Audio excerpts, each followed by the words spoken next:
Hello, আসসালামু আলাইকুম। কেমন আছো সবাই? আশা করি সবাই ভালো আছো। আল্লাহর রহমতে এবং তোমাদের দোয়ায় আমিও ভালো আছি। তো আজ আমরা 10.6 অনুশীলনী 2 নিয়ে আলোচনা করব। আলোচনার শুরুতে বলে নিচ্ছি, তোমরা তো চতুর্ভুজ পড়েছো, মনে আছে? চতুর্ভুজ কি ছিল? চতুর্ভুজ কাকে বলে? চারটি রেখা দ্বারা সীমাবদ্ধ ক্ষেত্রকে চতুর্ভুজ বলে। আমি যদি চারটি রেখা দ্বারা 1 2 3 4 চারটি দাগ দিলাম, চারটি রেখা যোগ করে দিলাম। চারটি রেখা যখন যোগ করে দিব, মাঝখানে যে জায়গাটুকু হবে এটাকে কি বলা হবে? চতুর্ভুজ। আচ্ছা, চতুর্ভুজ কয় প্রকার ছিল মনে আছে? 4 প্রকার ছিল: আয়তক্ষেত্র, বর্গক্ষেত্র, রম্বস এবং সামান্তরিক। তো আমাদের যে অনুশীলনী 10.6 নম্বর চ্যাপ্টার, এখানে কিছু চিত্র দিয়ে দেওয়া হয়েছে। দেখো, আমি তোমাদেরকে বই থেকেই দেখাচ্ছি। দেখো, এখানে বলেছি কি, ক্ষেত্রফল নির্ণয় করো। কার? এই চিত্রের এবং এই চিত্রের।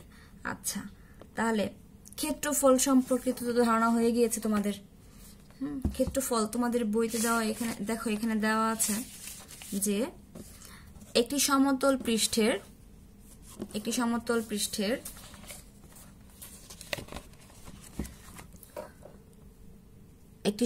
পৃষ্ঠের নির্দিষ্ট সীমানার মাঝের জায়গাটির পরিমাণকে এর ক্ষেত্রফল বলা হয়। তার মানে আমি যখন কোনো সমতল পৃষ্ঠ চিন্তা করব, ধরো তোমার এই চ্যাপ্টারে যে দেওয়া আছে, এটা যদি সমতল পৃষ্ঠ হয় তাহলে এটার যে মাঝের যে অংশটুকু, এটাকে বলা হবে ক্ষেত্রফল। আমাকে এই অংশটুকুর মাপি, ভিতরের পরিমাণটুকু কত, এটা বের করতে বলা হয়েছে। এখানে বলা হয়েছে ক্ষেত্রফল নির্ণয় করো।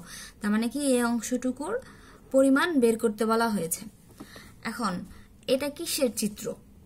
এটা দেখে তোমার কি মনে হয় এটা কিসের চিত্র? দেখো, এখানেও তো 4টা বাহু আছে, এগুলোকে বলা হয় বাহু, তাহলে বা রেখা। তো আমরা এগুলোকে বাহুই বলবো এখন। তো এই যে বাহুগুলা, এগুলো তো প্রত্যেকটা একই মাপের না। এই মাপ আর এই মাপ সমান, এটাকে বলা হবে কি? দৈর্ঘ্য। আর এই মাপটা কি? সমান, তাহলে এটাকে বলা হবে কি? প্রস্থ। তাহলে উভয় পাশের এই 2 মাপ যখন মিলতেছে, এটাকে আমরা বলতেছি দৈর্ঘ্য। আর এটা যখন মিলতেছে, এটাকে আমরা বলতেছি প্রস্থ। তার মানে কি, এখানে দৈর্ঘ্য প্রস্থের একটা ব্যাপার আসছে।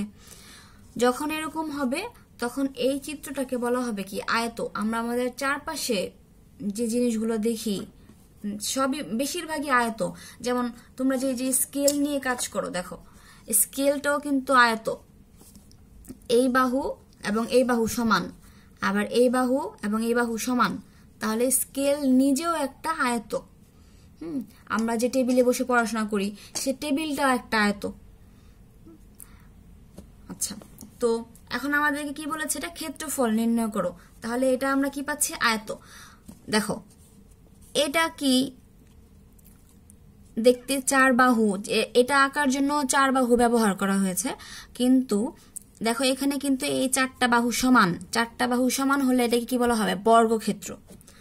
তো তোমাদের বইতে সূত্রও দেওয়া আছে। দেখো যে আয়তের এবং বর্গের ক্ষেত্রফল নির্ণয় করার সূত্র নিম্নরূপ। আয়তের ক্ষেত্রফল যখন আমরা বের করব, কি দৈর্ঘ্য আর প্রস্থ গুণ দিয়ে দিব। আয়তের ক্ষেত্রফল সমান কি? দৈর্ঘ্য গুণ প্রস্থ। আর যখন আমরা বর্গের ক্ষেত্রফল বের করব, বর্গের ক্ষেত্রফল সমান কি? 1 বাহুর দৈর্ঘ্য গুণ 1 বাহুর দৈর্ঘ্য। আচ্ছা, তো চলো আমরা অনুশীলনের 1 নম্বর যে অঙ্কটা আছে, ক্ষেত্রফল নির্ণয় করো, তার 1 নম্বর যে আছে সেটা আমরা বের করব। আচ্ছা, তো আমরা সরাসরি সমাধানে চলে যাচ্ছি। তাহলে আমরা প্রশ্ন থেকে কি দেখতে পেয়েছি? এটা কিসের চিত্র? এই চিত্রটা কিসের? আয়তের। তাহলে আমরা প্রথমে এটা লিখে নিব যে চিত্রটি হচ্ছে আয়তের।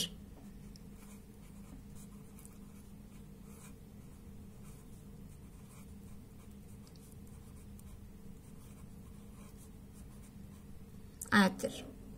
আচ্ছা, তাহলে এখানে এই যে এই মাপটা, এটাকে কি বলা হচ্ছে? এটাকে কি বলা হচ্ছে? দৈর্ঘ্য। তাহলে এটাও দৈর্ঘ্য, এটাও দৈর্ঘ্য। দৈর্ঘ্য কত তাহলে? 4 সেন্টিমিটার। তাহলে এটাও প্রস্থ, এটাও প্রস্থ। তাহলে প্রস্থ কত? 2 সেন্টিমিটার।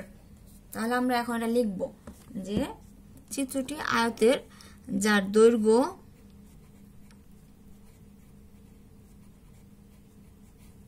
যার দৈর্ঘ্য 4 সেন্টিমিটার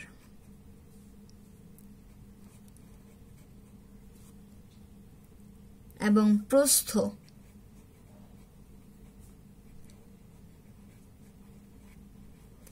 কত দেওয়া? 2 সেন্টিমিটার। বলেছে কি ক্ষেত্রফল বের করো। তাহলে ক্ষেত্রফল নির্ণয়ের সূত্র কি? দৈর্ঘ্য গুণ প্রস্থ। তাহলে আমরা এটা লিখব, সুতরাং আয়তের ক্ষেত্রফল সমান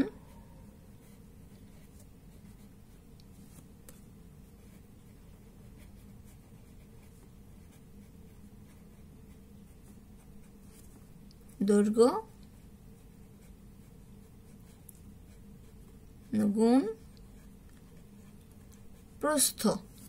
দৈর্ঘ্য কত? 4 সেন্টিমিটার।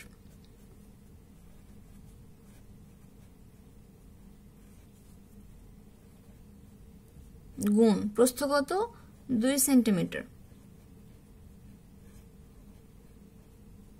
তাহলে গুণ করলে আমরা কত পাবো? 4 দুগুণা 8। 8 সেন্টিমিটার, সেন্টিমিটার কি হবে? বর্গ সেন্টিমিটার।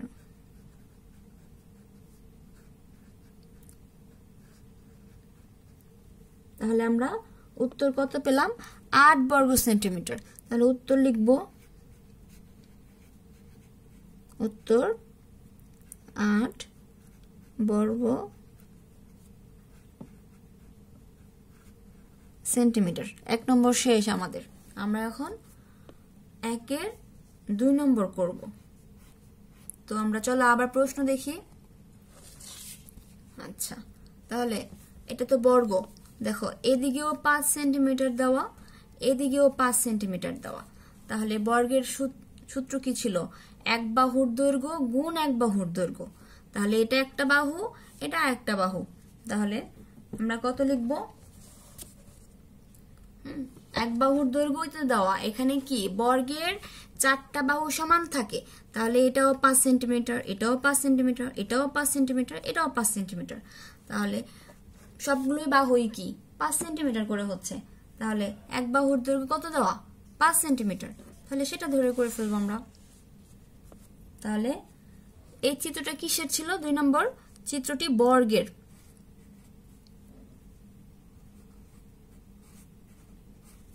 চিত্রটি বর্গের। আচ্ছা, আর কি দেওয়া আছে? 1 বাহুর দৈর্ঘ্য।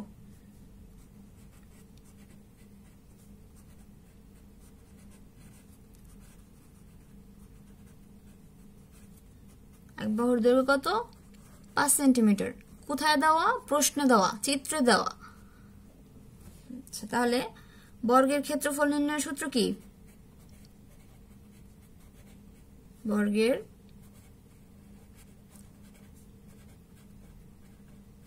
ক্ষেত্রফল সমান 1 বাহুর দৈর্ঘ্য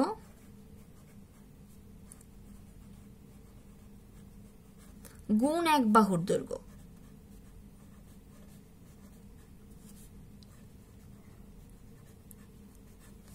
তাহলে 1 বাহুর দৈর্ঘ্য কত দেওয়া? 5 সেন্টিমিটার গুণ আবারও 1 বাহুর দৈর্ঘ্য লেখা। তাহলে আবারও 5 সেন্টিমিটার। দুটা গুণ করে কত পাবো? 5 5 25। আর সেন্টিমিটার সেন্টিমিটার গুণ হয়ে কত হবে? বর্গ সেন্টিমিটার।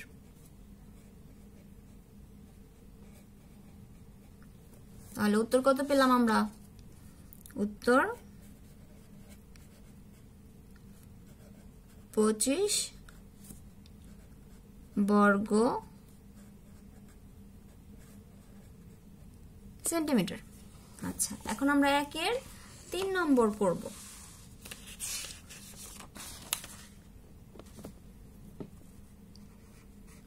তো আগে চিত্রটা দেখে নেই, চলো। দেখো এখানে চিত্রটা দেখছো, দেখো এটাকে যদি আমরা দৈর্ঘ্য ধরি, বড়টাকে যদি আমরা দৈর্ঘ্য ধরি, তাহলে এটা আর এটা একই মাপের 9 সেন্টিমিটার, এবং এটা একই মাপের 2 সেন্টিমিটার। দেখতেই পাচ্ছি আমরা এটা 2 সেন্টিমিটার, এটা সেম মাপের 2 সেন্টিমিটার। এটা যতটুকু মাপে এটা ততটুকু মাপের, তাহলে এটা 9 সেন্টিমিটার, এটা 2 সেন্টিমিটার। তাহলে এটাকে আমরা ধরে নেব কি দৈর্ঘ্য, এটাকে আমরা ধরে নেব কি প্রস্থ। তাহলে যেখানে দৈর্ঘ্য প্রস্থ থাকবে এবং আলাদা আলাদা থাকবে সেটাকে কি বলা হবে? আয়ত। তাহলে আমরা এই 1 নম্বরের মতো এটা করে ফেলবো। তাহলে কি লিখবো? ফার্স্টে চিত্রটি আয়তের। এটা কিসের চিত্র এটা আগে বুঝতে হবে, এজন্য আগে আমরা সেটা লিখব। চিত্রটি আয়তের।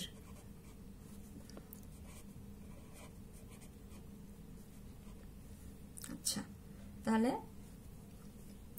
যার দৈর্ঘ্য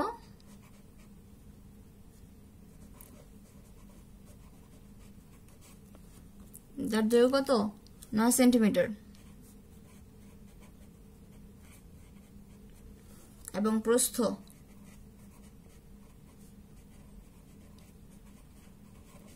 কত দেওয়া? 2 সেন্টিমিটার।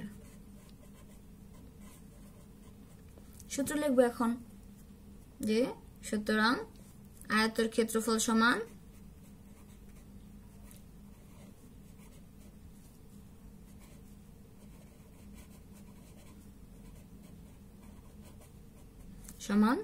দৈর্ঘ্য গুণ প্রস্থ। দৈর্ঘ্য কত? 9 সেন্টিমিটার, গুণ প্রস্থ কত? 2 সেন্টিমিটার। গুণ করে কত হবে? 9 আর 2 গুণ করে কত হবে? 9 দুগুণা 18। আর সেন্টিমিটার গুণ করে কত হবে? বর্গ সেন্টিমিটার। তো আমরা আয়তের ক্ষেত্রফল পেয়ে গেলাম কত? 18 বর্গ সেন্টিমিটার। তাহলে আমাদের উত্তর কত? 18 বর্গ সেন্টিমিটার।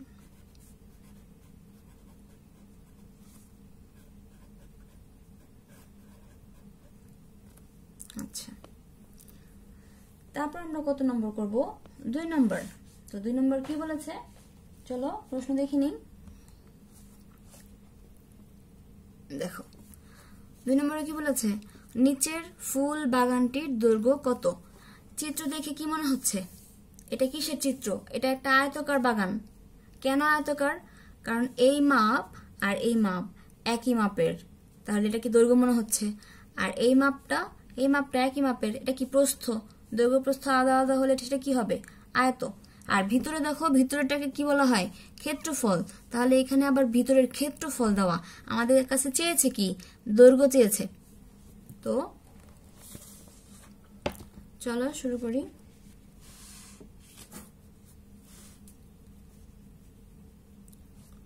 তাহলে এটা কত নম্বর? 2 নম্বর। আমরা 1-এর 1, 2, 3 করেছি, এখন আমরা 2 নম্বর করব। আচ্ছা, তাহলে কি কি দেওয়া আছে এখানে?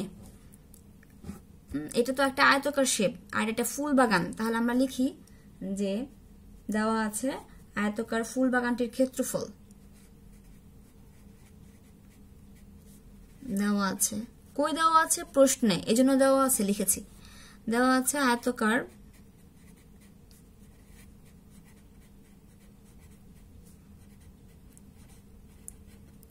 ফুল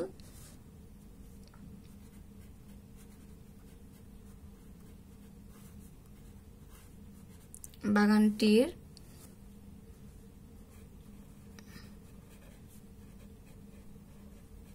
ক্ষেত্রফল সমান কত? 112 বর্গমিটার।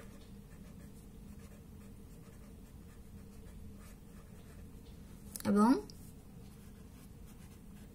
আর কি দেওয়া ছিল? প্রস্থ 4 মিটার। লক্ষ্য রাখো, দেখো ক্ষেত্রফল হলো কিন্তু সবসময় একক, কিন্তু বর্গ হয়। সো ভুল করেও কিন্তু ক্ষেত্রফল বর্গ ছাড়া লেখা যাবে না, তাহলে কিন্তু নম্বর কাটা যাবে। আচ্ছা, তারপর আমরা কি করব,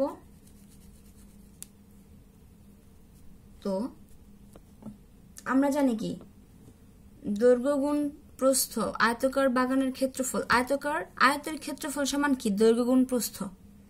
তো আমরা যখন শুধু দৈর্ঘ্য বা শুধু প্রস্থ বের করব, তখন যেহেতু আমাদেরকে দৈর্ঘ্য বের করতে বলেছে, তাহলে ক্ষেত্রফলকে প্রস্থ দ্বারা ভাগ করে দিব। সুতরাং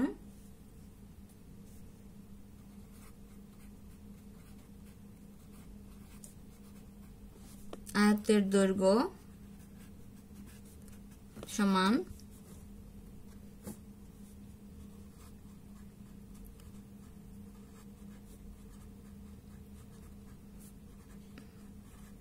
আয়তকার ফুল বাগানের ক্ষেত্রফল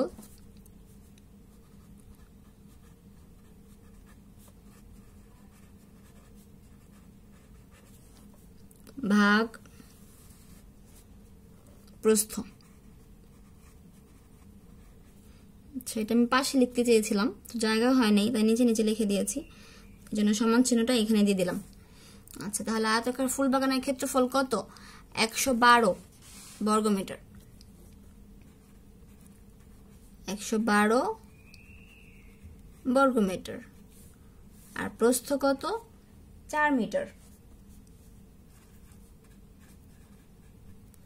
তাহলে আমরা ভাগ করলে কত পাবো? ভাগ দেখাতে হবে। আচ্ছা, একবার দেখিয়ে দিই। 112কে আমরা 4 দ্বারা ভাগ করব। কিভাবে? প্রথমে কতকে ভাগ যাবে? 1কে ভাগ যায় না, তাহলে কত নিতে হবে? সাথে আরেকটা 1 নিতে হবে। তাহলে কতকে ভাগ করব? 4 দিয়ে ফার্স্ট 11কে ভাগ করব। তাহলে 4 এর নামটা পড়ো। 4 একে 4, 4 দুগুণা 8। আচ্ছা, তাহলে উপরে দিয়ে দিই। 4 দুগুণা 8। উপরে কত আছে? 1, নিচে 8। তাহলে 1কে কত ধরতে হবে? 11। তাহলে 8, 9, 10, 11 কত হয়? বিয়োগ করলে 3। 4 নামটা পড়ে আবার কত হলে 32 হয়। 4 8 32। কত পেলাম আমরা? 28। তাহলে 28 মিটার। তাহলে আমাদের কাছে কি চেয়েছে? কি ফুল বাগানের দৈর্ঘ্য কত? সুতরাং ফুল বাগানের দৈর্ঘ্য